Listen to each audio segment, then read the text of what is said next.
The air hung heavy with the scent of pine and damp earth.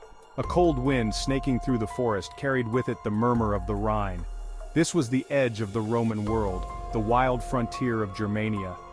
Here, amidst the towering trees and shadowed glens, stood a small Roman outpost, a lonely beacon of civilization amidst the barbarity.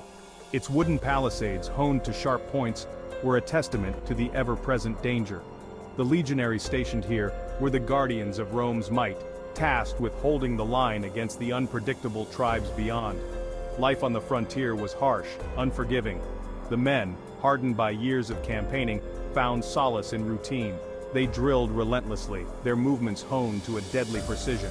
They patrolled the borders, ever vigilant for signs of trouble. And they waited, for they knew that sooner or later, the barbarians would come. Marcus, newly promoted to centurion, adjusted the straps of his armor. He was a young man, barely in his 20s, but his face bore a seriousness beyond his years. The weight of command of the lives entrusted to him pressed heavily upon his shoulders. He had earned his promotion through courage and skill in battle, but leadership, he was discovering, was a different beast altogether. He looked out at the men under his command. Seasoned veterans and fresh recruits alike, they were united by the eagle on their standards, by their oath to Rome. He saw the glint of fear in their eyes, but also the unwavering resolve, the iron discipline that made them Roman legionaries. He would need all their courage in the days to come. The old scout, his face a roadmap of wrinkles and scars, knelt before Marcus. He smelled of wood smoke and leather, and his voice, when he spoke, was low and urgent. He brought ill tidings. A large force of Germanic warriors, their numbers swollen by whispers of Roman weakness, was gathering in the depths of the forest. Their intent was clear: to cross the Rhine, to raid and pillage, to test the might of Rome. Marcus listened intently, his mind racing. He had expected this, of course. The barbarians were never quiet for long, but the size of the force, the audacity of their plan, it was unsettling. He knew that his small outpost was hopelessly outnumbered. A direct confrontation would be suicide. He needed a plan, and fast. Marcus gathered his centurions. He laid out the situation, stark and unforgiving. There was no shame in retreat, in waiting for reinforcements. But such a move, he argued, would only embolden the barbarians. It would be seen as weakness, as an invitation to further aggression. They had to make a stand. They had to fight. His plan was audacious, reliant on discipline and guile rather than brute force. They would use the terrain to their advantage, luring the enemy into an ambush. They would fight not as barbarians but as Romans, with order, with precision, with the unwavering discipline that had carved an empire out of the known world. Under the cover of darkness, the legionaries moved with practiced silence. They felled trees, creating a makeshift barricade across the forest path. They dug pits concealed with branches and leaves, deadly traps for the unwary. And then they waited, their nerves taut with anticipation. The first rays of dawn filtered through the trees as the barbarians entered the killing ground. They advanced in a chaotic mass, confident in their numbers, oblivious to the danger that lurked in the shadows. A sense of grim satisfaction filled Marcus as he watched them approach. They would learn, he thought, that the legions of Rome were not to be trifled with. Section 6, The Clash at Dawn. The signal was given. A horn blast shattered the morning stillness. The forest erupted in a cacophony of clashing steel and dying screams.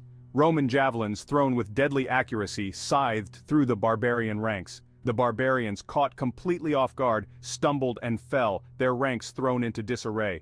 The legionaries, their formation unbroken, advanced with ruthless efficiency. Their short swords, designed for close-quarters combat, were mercilessly effective. Each thrust, each parry, was a testament to years of training, of discipline ingrained in blood and bone. Section 7. Victory and its price. The battle raged for hours, a chaotic whirlwind of violence and death. The barbarians, though initially taken aback, fought with ferocious determination. They were larger, stronger, fueled by a primal fury. But they were no match for the disciplined might of Rome. Slowly, inexorably, the tide began to turn. The barbarians, their attacks faltering, their numbers dwindling, began to give ground. Their retreat soon turned into a rout.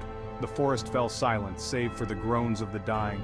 Victory was theirs, but it was a somber victory, bought at a heavy price. Many good men lay dead or dying, their blood staining the forest floor a gruesome crimson. Even in victory, war exacted a terrible toll. Section 8. Lessons in Leadership. Marcus stood amidst the carnage, the stench of blood and death heavy in the air.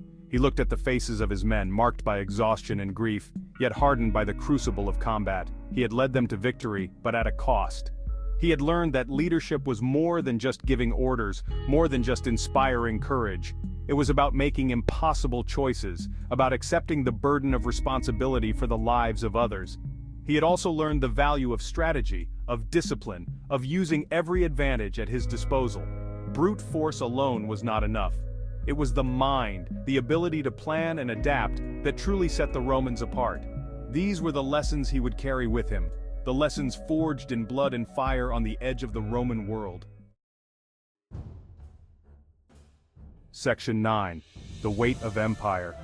As the sun dipped below the horizon, casting long shadows across the battlefield, Marcus felt a profound sense of responsibility settle upon him. He was a soldier, yes, but he was also a builder, a guardian of civilization.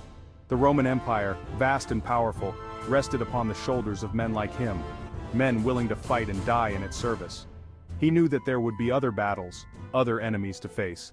The frontier was a dangerous place, a constant test of Roman strength and resolve, but he was ready. He was a centurion of Rome, and he would not falter. He would hold the line, he would defend the empire, he would do his duty,